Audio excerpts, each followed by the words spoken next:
Saya sebelumnya ingin sebenarnya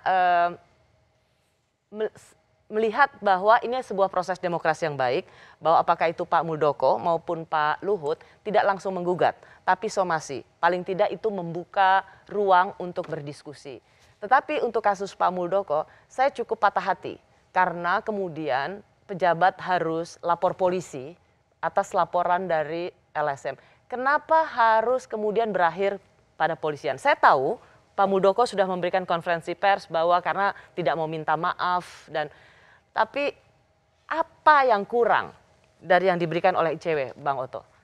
Ya, kalau Rosi tadi bilang patah hati, ya kita juga patah hati juga gitu loh. Artinya patah hati, kenapa ya sekarang ini kok hukum itu nggak dihargai, kehormatan orang itu kok begitu bisa seenaknya direndahkan gitu ya. Nah, persoalannya begini, saya melihat ada fenomena yang perlu kita luruskan ya. Banyak sekali sekarang ini orang-orang atau lembaga yang berupaya mengklaim dirinya sebagai pemegang otoritas kebenaran mutlak. Sehingga kalau dia bicara seakan-akan dia yang benar. Oke, kalau kita masuk ke kasusnya Bang Oto? Ya, kalau masuk kasusnya begini. Kasus ini kan sebenarnya simpel sekali kan. Ada siaran pers yang dibuat oleh ICW. Judulnya saja sudah jelas. Ya. Berburu rente di tengah krisis. Ya. Di dalam, jadi harus melihat apa ini keterangan pers ini harus utuh gitu ya. Di dalamnya disebutkan bahwa ada sekelompok pejabat yang intinya lebih kurang begitu ya, yang berupaya mencari untung, berburu rente di dalam tengah krisis. Saya melihat ada garis benang merah yang sama sebenarnya. Betul. Kalau Pak Luhut merasa reputasi martabatnya merasa dihina, difitnah karena kata bermain. Kalau Pak Muldoko soal pemburu rente, ya. Tapi kan kalau saya lihat dari rilisnya ICW, itu tidak serta-merta mengatakan KSP Muldoko mencari rente. Karena ada nama Erick Thohir juga disebutkan. Bahkan dalam closingnya atau dalam penutupnya, ini disebut fenomena tersebut kian menunjukkan bahwa pandemi COVID-19 digunakan sebagai alat mencari keuntungan dan memperkaya diri. Presiden Joko Widodo bahkan tidak menindak tegas pejabatnya yang diduga. Jadi tidak ada penyebutan nama, Bung Oto. Nah, jadi gini, di dalam siaran pers itu sendiri, dengan kalau Rosi lihat, satu-satunya pejabat publik yang ada di situ hanya Pak Muldoko. Ada Pak Erick Thohir juga? Ya, tapi kaitannya berbeda, konteksnya berbeda, ya kan? Karena di sini dijelaskan di situ adalah pejabat publik itu adalah di situ adalah Pak Muldoko.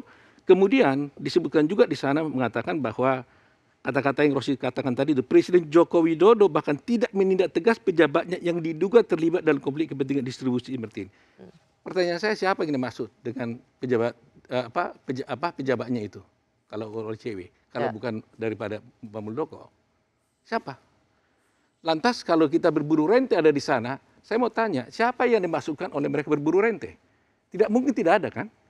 Tidak mungkin begitu saja ada berburu rente tapi nggak ada orangnya. Pasti ada.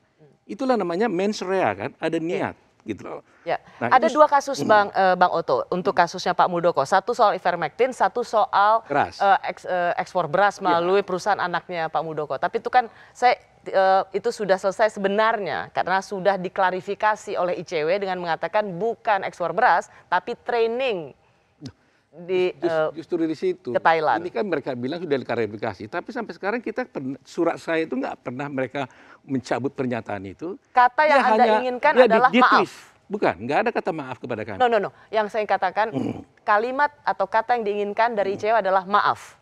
Yang kita inginkan adalah dia cabut bahwa itu tidak benar dan dikatakan benar minta maaf. Selesai.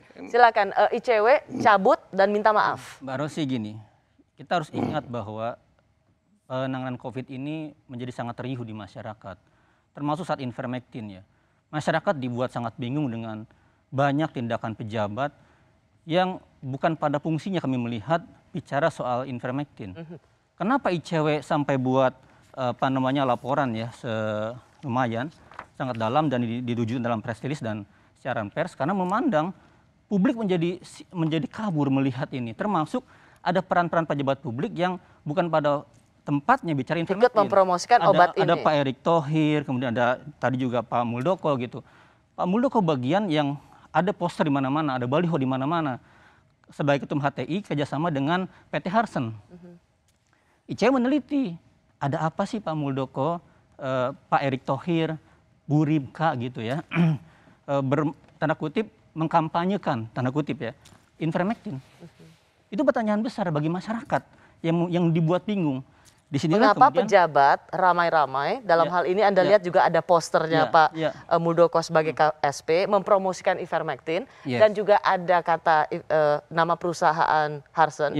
Anda melihat di situ ada indikasi pejabat ICW melakukan penelusuran dengan membuka AHU-nya, meneliti penelusuran media dan lain itu kepentingan ICW di sana.